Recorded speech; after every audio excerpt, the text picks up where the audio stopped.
Hello friends, कैसे हैं आप सभी लोग। तो आज हम लोग यहाँ बात करने जा रहे हैं क्लास 10 CBSE मैथ्स का chapter number 8 introduction to trigonometry का एक और PYQ जो कि है PYQ नंबर 6। और ये PYQ हमारा 2014 का PYQ है, यानी CBSE में इसे 2014 में छापा गया था इस प्रश्न को। तो ये प्रश्न सन 2014 में प्रश्न पत्र में छापा गया था और आज हम इसे सॉल्व करने जा रहे हैं सन 2025 में। तो कुल 11 साल बाद। तो चलते हैं। तो क्वेश्चन कहता है कि सोल्यूशन की तरफ चलते हैं। तो ठीक है, तो क्वेश्चन पे पढ़ लेते हैं क्या कहता है। क्वेश्चन कहता है कि सिंप्लीफाई 1 + tan स्क्वायर ए अपॉन में 1 + cos स्क्वायर ए। इसको सिंप्लीफाई करना है, तो चलिए करते हैं। तो 1 + tan स्क्वायर ए अपॉन में 1 + cos स्क्वायर ए। ध्यान दीजिएगा, ऐसे सवाल आपके पेपर में आते हैं, क्योंकि आजकल CBSE को ऐसे क्वेश्चन बहुत पसंद होने लगे हैं, है ना। तो ऐसे क्वेश्चन CBSE पूछ सकती है, और ऐसे भी पूछ सकती है कि अगर ये है तो प्रूफ करो कि ये जो भी आंसर रहेगा वो उसके इक्वल है ना। वो हम देखेंगे, तो ऐसे प्रूफ करने के लिए पूछ सकती है। तो सबसे पहले हम चलिए, तो यहाँ पे सिंप्लीफाई करने बोला तो सिंप्लीफाई कर लेते हैं। तो अब 1 + tan स्क्वायर ए, तो हमने आइडेंटिटी पढ़ी थी कि 1 + tan स्क्वायर ए तो भाई सेक्स स्क्वायर ए के बराबर होता है, तो लिख देते हैं सेक्स स्क्वायर ए। जी बिल्कुल। ऐसे 1 + cos स्क्वायर ए लिख रखा है, तो 1 + cos स्क्वायर ए किसके बराबर होता था। 1 + नहीं, 1 + नहीं, सॉरी, क्या हो गया, खुशी खुशी में मैं भी गलत कर रहा हूँ। हाँ, तो क्या होता था, cosec स्क्वायर ए ऐसे।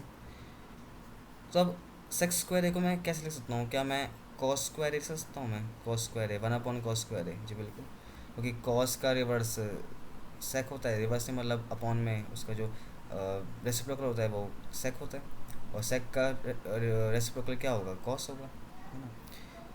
और जब भी ध्यान दीजिएगा, ऐसी जब भी कोई आपको सेक या कोसेक मिले, तो आप हमेशा उसको साइन कोस में चेंज कर लीजिएगा, ठीक है।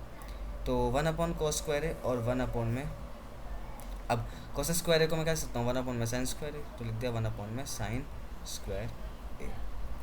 ध्यान दीजिएगा, जो एंगल यहाँ दिया हुआ है वहाँ आपको वही एंगल लिखना है। कभी हमें आदत होती है ना थीटा लिखने की, तो यहाँ थीटा नहीं लिखना है, ठीक है। अब 1 में cos square A as it is. अब ये जब इधर जाएगा तो रेसिप्रोकल हो जाएगा, तो साइन स्क्वायर ए अपॉन में 1 लिखना है, लेकिन नहीं लिखना तो कोई बात नहीं। तो मैं क्या बन जाएगा, साइन स्क्वायर ए अपॉन में कॉस स्क्वायर ए, जो मेरा बन जाता है tan स्क्वायर ए। और यही इसका आंसर भी है, tan स्क्वायर ए, ठीक है। तो ऐसे भी दिया जाता है क्वेश्चन कि इफ़ ये है तो प्रूफ कीजिए कि ये इतने के बराबर होगा, tan स्क्वायर ए के, इसे प्रूफ कीजिए। तो ये क्वेश्चन ऐसे भी पूछा जा सकता है, ठीक है, इस तरीके से भी। तो इस तरीके से हमने क्वेश्चन को सॉल्व कर लिया है। वैसे इसका ऑल्टरनेटिव मेथड भी था कि tan को पहले लिखो साइन बाय कॉस, इसको लिखो साइन बाय कॉस, फिर मल्टीप्लाई करो, तो वो थोड़ा लंबा जाता है। ये थोड़ा शॉर्टकट बताया मैंने आपको, है ना, बिल्कुल छोटा रास्ता। देखो 2 लाइन में हो गया, ये पहली लाइन और ये दूसरी लाइन, देखिए 2 स्टेप में। वो थोड़ा लंबा जाता, तो हमें लंबा क्यों करना है ना, क्योंकि हमें टाइम, एग्ज़ाम में टाइम बचाना है। और ये क्वेश्चन आपके 2 मार्कर का ही क्वेश्चन है, और वही है यार कि पेपर आसान आ जाए तो 3 मार्कर में पूछ जाता है। वैसे 3 मार्क मुझे लग तो नहीं रहा है ये क्वेश्चन आएगा तो 2 मार्कर में ही। और MCQ में तो ये चांसेस नहीं है, केस स्टडी में भी चांसेस नहीं है, तो 2 मार्क का क्वेश्चन है। तो मिलते हैं अगली वीडियो में, देखने के लिए बहुत बहुत शुक्रिया, और समाप्त करते हैं इस क्वेश्चन के साथ इस वीडियो को भी। और ऐसे मैं आप लोगों के लिए इस वीडियो के PYQs और भी लाता रहूँगा, और अगले चैप्टर्स की भी PYQs और लाता रहूँगा। जब तक ये बने रहे हमारे साथ, जब तक के लिए bye bye, take care and good night.